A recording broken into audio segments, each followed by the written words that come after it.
Hello, tey dialogue lañ am ñu dem. How are you doing? How are you doing? How are you doing? I'm good, and you? I am good, and you?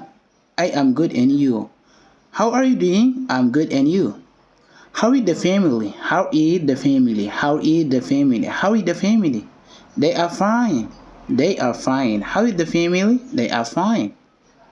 What's your name? What's your name? Okay.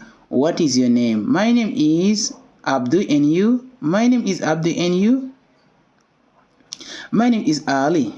What's your last name? What's your last name? My name is Ali. What's your last name? My last name is Job. My last name is Job. maa ngi sant Job la. Where do you come from? Where do you come from? Where do you come from? I come from Spain. I come from Spain. Foo bàyyi ko? maa ngi bàyyi ko Espagne. Where in Spain? Where in Spain? In Madrid. Fan si Espagne mu nekk si Madrid. Where do you live now? Where do you live now? Now I live in Dakar. I live in Dakar. Foo dëkk léegi? Léegi maa ngi dëkk Dakar. Are you American? Are you American? Are you American? No, I am not. What is your nationality? What is your nationality? I am a Senegalese. I am a Senegalese. Lan mooy sa nationalité? Sa nationalité lan la? Man Sénégalais la. What is your profession? What is your profession? What is your profession? I am a greengrocer. I am a greengrocer. Lan mooy sa liggéey? Lan ngay liggéey? Ci lan ngay yëngu? Jaaykatu fruit la ak bana ak légume. In which program does your father work? In which program does your father work? He works in agriculture. Ci ban programme, ci ban fànn lay sa papa di liggéey? Mi ngi liggéey ci agriculture maanaam mbay. Do you have a husband? Do you have a husband? Do you have a husband? Yes, I do. Yes, I do. Do you have a husband? No, I don't have a husband. Or no, I don't. Ndax am nga soxna? Ndax am nga borom kër? Déedéet, amuma borom kër. Are you married? Are you married? Are you married? No, I am not. No, I am not. Oh, no, I am not married. Ndax am nga maanaam ndax fas nga soxna wala ndax Me neither. I don't have a wife. Me neither. I don't have a wife. Man tamit amuma soxna. Man tamit amuma soxna. Me neither. I don't have a wife. What are you waiting for getting married? What are you waiting for getting married?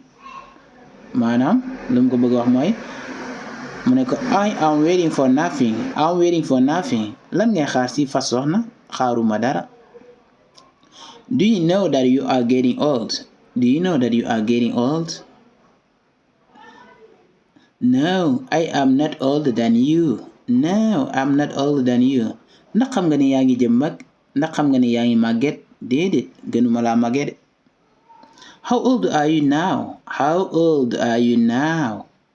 Ñaata at nga am? I am 45 years old. Maa ngi am 45 ans. But it's time to get married. But it's time to get married. Yes, I know it. Waaye fas soxna jot na de. Xam naa ko. I have another question for you. I have another question for you. Yes, I'm listening to you. Am na beneen laaj ngir yow. Waa maa ngi lay déglu. How many languages do you speak? How many languages do you speak? I speak 4 languages. How about you? Ñaata làkk ngay wax? Maa ngi wax ñeenti làkk yow nekk. I speak 2 languages. I speak 2 languages. Oh, that's good. Ñaari làkk rek laay wax yow mu ne ko loolu lu baax la. How many local languages does your father speak? How many local languages does your father speak? My father speaks 3 local languages. What are they? What are they? Yooyu yan la yan la. They are wolof, jola, soninke. How do you do to learn Spanish? How do you do to learn Spanish? I always practice with my friends. I always practice with my friends. Why do you want to speak Spanish? Why do you want to speak Spanish? I want to learn Spanish because I want to go to Spain. I want to learn Spanish because I want to go to Spain. Dama bëgg dem Espagne. Why don't you try to speak Chinese? Why don't you try to speak Chinese? Because I don't have anyone to practice with. lu tax doo jéem nga wax chinois ne ko awma kenn ku ma ko waxat. There is one of my friends who speak Chinese very well. There is one of my friends who speaks Chinese very well. Please tell him to help me. Okay, no problem. I will send him your phone number. Okay, no problem. I will send him your phone number. Thank you for your help. mu ne ko amul benn problème dinaa ko envoyé sa numéro. mu ne ko jërëjëf si ndimbal mi. You are welcome. We are together. You are welcome. We are together. maanaam ñoo far. ñoo far amul solo ñoo far. Okay, thank you for listening to me. Thank you also for watching the videos. Don't forget to subscribe to learn more useful expressions, more dialogue to improve your English language. di leen jaajëfal ci seetaan bi ak déglu bi di leen wax bu leen fàtte abonné jàng yeneen expression yu bees jàng dialogue ngir yokk seeni niveau ci anglais. Okay guys, thank you and take care of yourself. See you.